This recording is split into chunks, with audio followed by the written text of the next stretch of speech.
রাঙা, আমি তোমাকেই ভালোবাসি, আহিরিকে নয়, এমনটাই বলছে একলুবাবু।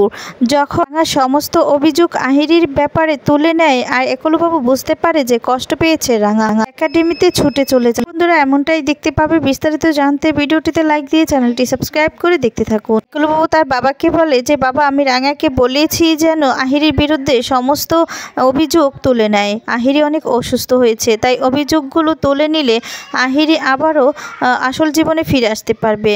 আর না তুলে নিলে ও কখনো আর স্বাভাবিক জীবনে ফিরে আসতে পারবে না। তাই রাঙাকে রিকোয়েস্ট করেছি, হাত জোর করেছি, রাঙা যেন আহিরির বিরুদ্ধে সমস্ত অভিযোগ তুলে নেয়। তোমরা কিন্তু রাঙাকে কিছু বলবে না। তাই আমি রাঙাকে সাথে করে নিয়ে যাচ্ছি, চলো রাঙা। এদিকে সার্থকও চলে আসে। সার্থক এসে তখন বলে, এই রাঙা কোথায় যাচ্ছিস? একাডেমিতে। শোন, একাডেমিতে গিয়ে কিন্তু ভালোভাবে প্র্যাকটিস করবি, আর সংসারের কথা একদম চিন্তা করবি না। আরে সংসারের দায়িত্ব নেওয়ার জন্য তো ময়না আছে, তাই না? আমি ভেবেছি যে সংসারের দায়িত্ব কাউকে না কাউকে নিতেই হবে। ময়না তো রান্না করছে, রান্নাঘরে ঢুকে গিয়েছে। সমস্ত কথা শুনে তো সবাই অবাক হয়ে যায়। তারপর দেখা যাবে একলবাবুর বাবা বলে, কি রে, কি বলছিস? ময়না রান্না করছে? তখন সার্থক বলে, হ্যাঁ বাবা, ময়নাই তো রান্না করছে। দেখো, কাউকে না কাউকে তো সংসারের দায়িত্বটা নিতেই হবে। তাই ময়নাকে বলেছি সংসারের দায়িত্ব নিতে। আস্তে আস্তে করে সব কিছু ঠিক হয়ে যাবে। একলবাবুর বাবা তখন হেসে দিয়ে বলে, রান্নাগুলোকে খাওয়া যাবে? তখন সার্থক বলে, কি যে বলো না বাবা, সব কিছু ঠিক হয়ে যাবে। ময়না এত ভালো রান্না করে না যে তোমরা চেটেপুটে খাবে।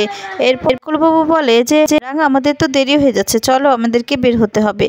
সার্থক বলে, হ্যাঁ রাঙা, তুই না তোর খেলার দিকে মন দে, তুই একবারে সংসারের দিকে একেবারেই মন দিবি না, বুঝতে পেরেছিস? তোর সংসার নিয়ে চিন্তা করতে হবে না। এরপর ওরা চলে যায়। আর তখন সার্থক বলে যে বাবা, সংসারের দায়ভার আমার, বুঝতে পেরেছো? সংসারের দায়ভারটা না তুমি, সমস্ত দায়িত্ব আমার উপরে তুমি দিয়ে দাও, আমি সব কিছু ভালো করে সামলে নিব।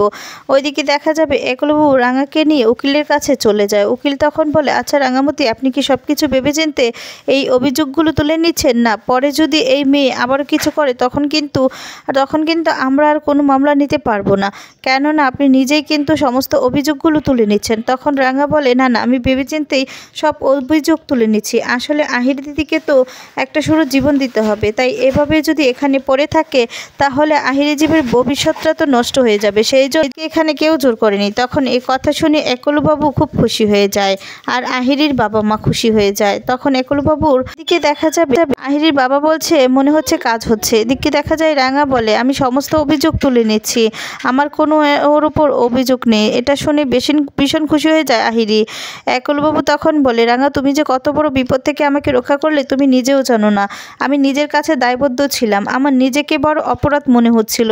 একটা মেয়ে আমাকে ভালোবেসে নিজের এমন অবস্থা করলো, সেটা তো আমার অনেক বড় অপরাধ। তাই তুমি আমাকে এই অপরাধ থেকে মুক্তি দিলে। এইদিকে দেখা যাবে আহিরি দৌড়ে ছুটে যায় একলবাবুর কাছে, আর একলবাবুকে জড়িয়ে ধরে বলে, এই যে একলবাবু, এখন আমি তোমাকে পেয়ে গিয়েছি। দেখো না, সব সময় এখন থেকে আমি তোমার সাথে থাকবো, বুঝতে পেরেছো? ওই মেয়েটা আমার থেকে তোমাকে কিছুতেই কেড়ে নিতে পারবে না। এদিকে এসব কথা শুনে তো ভীষণ কষ্ট পায় রাঙা একা একাই একাডেমিতে চলে আসে। একাডেমিতে এসে আহিরি আর একলবাবুর কথাগুলোই ভাবতে থাকে, ভীষণ কষ্ট পেতে থাকে সেই কথাগুলো ভেবে, আর তখন লক্ষ্যভেদ করতে থাকে। এদিকে একলবাবু ঠান্ডা থেকে বের হচ্ছে, আর সেই সময় আহিরিও পিছন পিছন আসে। আর তখন বলে, এই একলবাবু, তুমি কোথায় যাচ্ছ বলো তো, আমাকে সাথে করে নিয়ে যাবে না?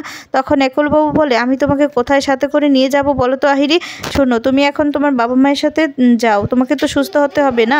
সুস্থ হয়ে তো আবার নিজের লাইফে তোমাকে ফিরতে হবে। অনেকগুলো দিন চলে গেলে, তোমার ওপর থেকে সমস্ত অভিযোগ রাঙা তুলে নিয়েছে, তাই আমি তোমাকে বলবো যে তুমি তোমার জীবনটাকে আবার সুন্দর করে তুলো, ওই সমস্ত অপরাধের সাথে আর নিজেকে জড়াবে না। আহিরি তখন বলে, জানো তো একলবাবু, তুমি পাশে থাকলে আমি সব কিছু করতে পারবো, তোমাকে ওই আগের মতো কফি বানিয়ে দেবো আর তুমি সেটা খাবে। একলবাবু তখন বলে, দেখো, তোমার চাকরিটা থাকবে কিনা আমি জানি না, তুমি যা শুরু করেছো ওরা তোমাকে আর চাকরিটা রাখবে না, আমার সেটাই মনে হচ্ছে। তখন এ কথা শুনে আহিরি চমকে যায়।